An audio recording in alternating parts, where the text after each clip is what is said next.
Channel सागर भक्तिमाला में आपका स्वागत है। महाशिवरात्रि की शुभकामनाएं। हिंदू धर्म में महाशिवरात्रि का पर्व आध्यात्मिक चेतना और भक्ति का सर्वोच्च शिखर माना जाता है। यह पावन दिन देवों के देव महादेव और माता आदिशक्ति के विवाह व उनके पवित्र मिलन का प्रतीक है।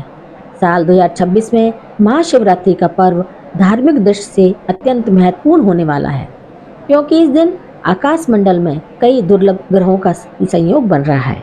पंचांग के अनुसार फागुन मास के कृष्ण पक्ष की चतुर्दशी तिथि का प्रारंभ 15 फरवरी 2026 को शाम 5:34 पर होगा और समापन 16 फरवरी को शाम 6:04 पर होगा। चूंकि महाशिवरात्रि की पूजा निशिता काल यानी मध्यरात्रि में की जाती है, इसलिए मुख्य व्रत और उत्सव 15 फरवरी को ही मनाया जाएगा। इस साल महाशिवरात्रि पर सर्वार्थ सिद्ध योग का निर्माण हो रहा है, जो किसी भी कार्य की सफलता के लिए अत्यंत शुभ माना जाता है। इसके साथ ही अभिजीत मुहूर्त और भद्रावास योग का भी अद्भुत संगम होगा।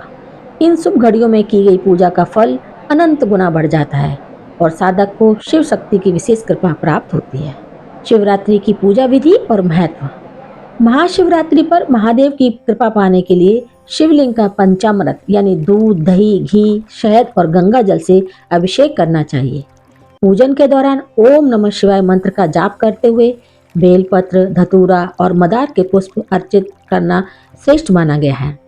यदि संभव हो तो इस दिन रुद्राभिषेक कराना चाहिए, जिससे कुंडली के दोष और ग्रहों के अशुभ प्रभाव शांत होते हैं। यह रात्रि जागरण और ध्यान के लिए भी जानी जाती है। मान्यता है कि इस रात जागकर महादेव की आराधना करने से मनुष्य की जन्म जन्मांतर की बाधाएं दूर होती हैं और उसे सुख समृद्धि व मोक्ष की प्राप्ति होती है। महाशिवरात्रि की पौराणिक कथा। पूर्व काल में चित्रभानु नामक एक शिकारी था। जानवरों की हत्या करके वह अपने परिवार को पालता था। वह एक साहूकार का कर्जदार था, लेकिन उसका ऋण समय पर न चुका सका। क्रोधित साहूकार ने शिकारी को शिव मठ में बंदी बना लिया। संयोग से उस दिन शिवरात्रि थी। शिकारी ध्यान मग्न होकर शिव संबंधी धार्मिक बातें सुनता रहा। चतुर्दशी को उसने शिवरात्रि व्रत की कथा भी सुनी। शाम होते ही साहूकार ने उसे अपने पास बुलाया और ऋण चुकाने के विषय में बात की। शिकारी अगले दिन सारा ऋण लौटा देने का वचन देकर बंधन से छूट गया। अपनी दिनचर्या की भांति वह जंगल में शिकार के लिए निकला, लेकिन दिन भर बंदी गृह में रहने के कारण भूख प्यास से व्याकुल था। शिकार खोजता हुआ वह बहुत दूर निकल गया। जब अंधकार हो गया तो उसने विचार किया कि रात जंगल में ही बितानी पड़ेगी। वह वन एक तालाब के किनारे एक बेल के पेड़ पर चढ़कर रात बीतने का इंतजार करने लगा। विल वृक्ष के नीचे शिवलिंग था, जो विल पत्रों से ढका हुआ था। शिकारी को उसका पता न चला। पड़ाव बनाते समय उसने जो टहनियाँ तोड़ी वे संयोग से शिवलिंग पर गिरती चली गई। इस प्रकार दिन भर भूखे प्यासे शिकारी को व्रत भी हो गया और शिवलिंग पर विल पत्र भी चढ़ गए। एक पहर रात्रि बीत जाने पर एक गर्भिणी हिरणी तालाब पर पानी पीने पहुंची। शिकारी ने धनुष पर तीर चढ़ाकर जो ही प्रत्यंचा खींची, हिरणी बोली, मैं गर्भिणी हूँ, शीघ्र ही प्रसव करूँगी। तुम एक साथ दो जीवों की हत्या करोगे, जो ठीक नहीं है। मैं बच्चे को जन्म देकर शीघ्र ही तुम्हारे समक्ष प्रस्तुत हो जाऊंगी, तब मार लेना। शिकारी ने प्रत्यंचा ढीली कर दी और हिरणी जंगली झाड़ियों में लुप्त हो गई। प्रत्यंचा चढ़ाने तथा ढीली करने के वक्त कुछ बिलपत्र अनायास ही टूटकर शिवलिंग पर गिर गए। इस प्रकार उससे अनजाने में ही प्रथम प्रहर का पूजन भी संपन्न हो गया। कुछ ही देर बाद एक और हिरणी उधर से निकली। शिकारी की प्रसन्नता का ठिकाना न रहा। समीप आने पर उसने धनुष पर बाण चढ़ाया। तब उसे देख हिरणी ने विनम्रतापूर्वक निवेदन किया, हे शिकारी, मैं थोड़ी देर पहले ऋतु से निवृत्त हुई हूँ, कामातुर विरहिणी हूँ, अपने प्रिय की खोज में भटक रही हूँ।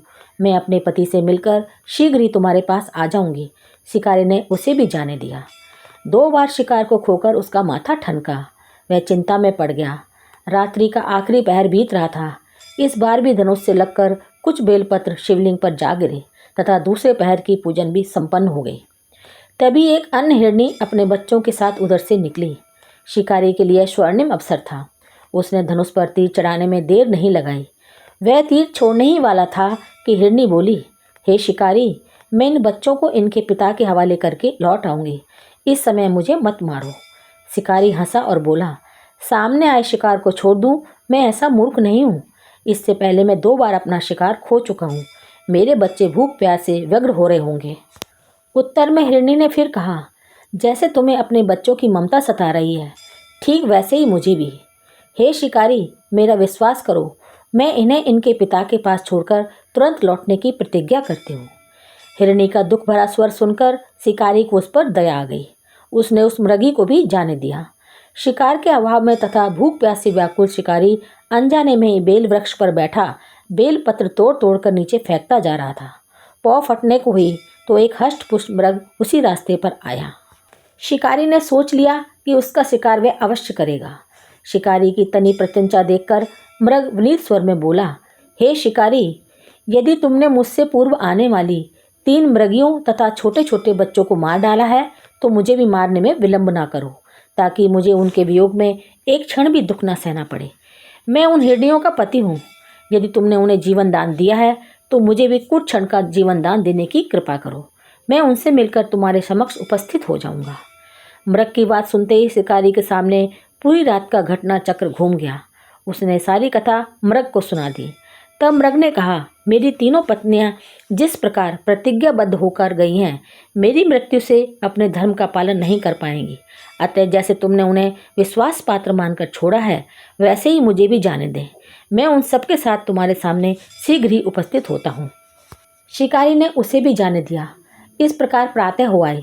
उपवास, रात्रि जागरण तथा शिवलिंग पर बेलपत्र चढ़ने से अनजाने में ही शिवरात्रि की पूजा पूर्ण हो गई। पर अनजाने में की हुई पूजन का परिणाम उसे तत्काल मिला। शिकारी का हिंसक हृदय निर्मल हो गया। उसमें भगवत शक्ति का वास हो गया। थोड़ी ही देर बाद वह मृग सपरिवार शिकारी के समक्ष उपस्थित हो गया, ताकि वह उनका शिकार कर सके। किंतु जंगली पशुओं की ऐसी सत्यता, सात्विकता एवं सामूहिक प्रेम भावना देखकर शिकारी को बड़ी ग्लानि हुई। उसने मृग परिवार को जीवन दान दे दिया। अनजाने में शिवरात्रि के व्रत का पालन करने पर भी शिकारी को मोक्ष की प्राप्ति हुई। जब मृत्यु काल में यमदूत उसके जीव को ले जाने आए तो शिवगणों ने उन्हें वापस भेज दिया तथा शिकारी को शिवलोक ले गए। शिव जी की कृपा से ही अपने इस जन्म में राजा चित्रभानु अपने पिछले जन्म को याद रख पाए तथा महाशिवरात्रि के महत्व को जानकर उसका अगले जन्म में भी पालन कर पाए। तो यह है महाशिवरात्रि की पौराणिक कथा। जय महादेव। अगर ये वीडियो पसंद आई हो तो मेरे चैनल को सब्सक्राइब, शेयर और लाइक जरूर करें। धन्यवाद।